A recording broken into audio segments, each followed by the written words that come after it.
పహల్గాం దాడికి భారత్ ప్రతీకారం తీర్చుకుంది. ఆపరేషన్ సింధూర్తో ఉగ్రవాదుల గుండెల్లో వణుకు పుట్టించింది. ఒకటి కాదు, రెండు కాదు. జైషే మహమ్మద్, లష్కరే తోయిబా వాటి అనుబంధ సంస్థలను కోలుకోలేని దెబ్బ కొట్టింది. మొత్తంగా చెప్పాలంటే ఆపరేషన్ సింధూర్ దేశాన్ని ఏకం చేసింది. మన సత్తా ఏమిటో ప్రపంచానికి చూపించింది భారత్.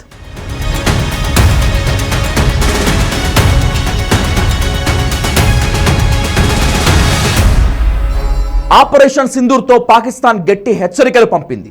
ఉగ్రవాదాన్ని దాన్ని పెంచి పోషిస్తున్న పాకిస్తాన్కు ఇండియా అంటే ఏంటో చూపించింది. ఇప్పటి వరకు ఒక లెక్క, ఇక నుంచి మరో లెక్క అనేలా చేసింది. 9 ఉగ్ర స్థావరాలను నేలమట్టం చేసింది. 100 మందికి పైగా ఉగ్రవాదులను మట్టుపెట్టింది. పాక్ ఆక్రమిత కశ్మీర్తో పాటు పాకిస్తాన్లోకి వెళ్ళి దాడులు చేయగలమని నిరూపించుకుంది.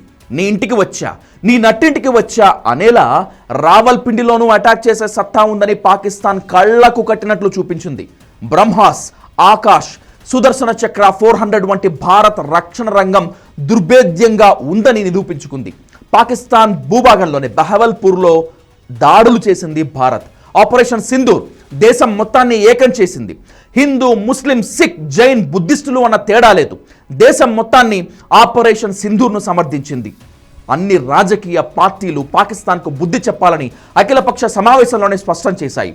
భిన్నత్వంలో ఏకత్వం అంటే ఏంటో సింధూర్ నిరూపించింది. పాకిస్తాన్ అధికారిక రాజధాని ఇస్లామాబాద్ అయిన రావల్పిండి నుంచే పాలన మొత్తం జరుగుతూ ఉంటుంది. ఇక్కడ చక్లాలో ఆర్మీ చీఫ్ ఆఫీస్ నుంచే ఆదేశాలు వెళ్తుంటాయి. పాక్లోని ఈ కుంభస్థలాన్నే భారత్ లక్ష్యంగా చేసుకుని దాడులు చేసింది. ఇక్కడ పాక్ వాయుసేనకు చెందిన మొబిలిటీ కమాండ్ ఉంది. దీంతో పాటు గగనతల రిఫ్యూలర్ ట్యాంకర్ ఫ్లైట్లు, హెవీ లిఫ్టర్లు ఇక్కడ ఉన్నాయి. పాక్లోని 8 స్థావరాలపై భారత యుద్ధ విమానాలు దాడి చేసి ధ్వంసం చేశాయి. భారత్ వాడిన వాటిలో హ్యామర్ గైడెడ్ బాంబులతో పాటు స్కాల్స్ క్షిపణి మాత్రమే కాకుండా BrahMos supersonic cruise missile ఉన్నాయి. వీటినే రఫీక్, మురీద్, షక్లాలా, రహియార్ ఖాన్, సుక్కూర్, చునియన్, పర్సూర్, సియాల్కోట్ స్థావరాలపై ఇండియన్ ఎయిర్ ఫోర్స్ దాడులు చేయటం మామూలు విషయం కాదు. వైమానిక స్థావరాలు, కమాండ్ కంట్రోల్ సెంటర్లు, రాడార్ సైట్లు, ఆయుధ నిల్వ కేంద్రాలు ఉన్నాయి. కొత్తగా పెళ్లి చేసుకున్న సైనికులు ఆపరేషన్ సింధూర్లో పాల్గొనేందుకు దేశ సరిహద్దులకు వెళ్లారు. పురుషులే కాదు, మహిళా సైనికులు సైతం యుద్ధంలో పాల్గొన్నారు. మాజీ సైనికులు కూడా యుద్ధంలో పాల్గొంటామని కేంద్రానికి విజ్ఞప్తులు పెట్టుకున్నారు. ఇలా చెప్పుకుంటూ పోతే ఎన్నో ఘటనలు.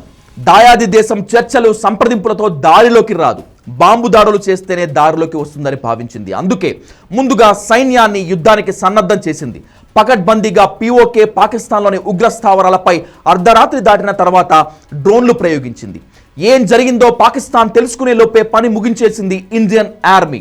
ఇండియన్ ఆర్మీ పాకిస్తాన్లోని సాధారణ ప్రజలకు ఎలాంటి నష్టం చేకూర్చలేదు. తమ టార్గెట్ టెర్రరిస్టులు, ఉగ్రవాద సంస్థలు మాత్రమేనని దాడుల ద్వారా తేల్చి చెప్పింది. దీని ద్వారా పాకిస్తాన్ ప్రజల మనస్సును గెలిచింది. పాకిస్తాన్పై దాడులను పలు దేశాలు సమర్థించాయి. సింధు జలాల ఒప్పందం రద్దు ద్వారా పాకిస్తాన్కు మొదటి జలకిచ్చింది.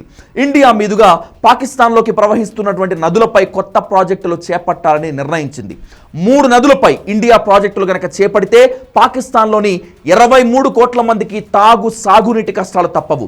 ఇక నుంచి ఎలాంటి ఉగ్రవాద దాడులు జరిగినా దాన్ని యుద్ధంగా పరిగణిస్తామని దాయాదికి వార్నింగ్ ఇచ్చింది. పాకిస్తాన్ గగనతలం ద్వారా ఏడాదికి 70,000 కోట్లకు పైగా ఆదాయం వచ్చేది. భారత్ పాకిస్తాన్ గగనతలాన్ని వాడేయటం ఆపేసింది. దీంతో పాకిస్తాన్ మీదుగా వెళ్లాల్సిన వివిధ దేశాల విమానాలు అరేబియా సముద్రం మీదుగా వెళ్తున్నాయి. ఇది పాకిస్తాన్కు ఊహించని పరిణామం. ఆపరేషన్ సింధూర్ తర్వాత పాకిస్తాన్లోని అనేక మంది సైనికులు స్వచ్ఛందంగా ఉద్యోగాలకు రాజీనామా చేశారు. శత్రువు పాకిస్తాన్పై నైతిక విజయంగా దీన్ని భావించాలి.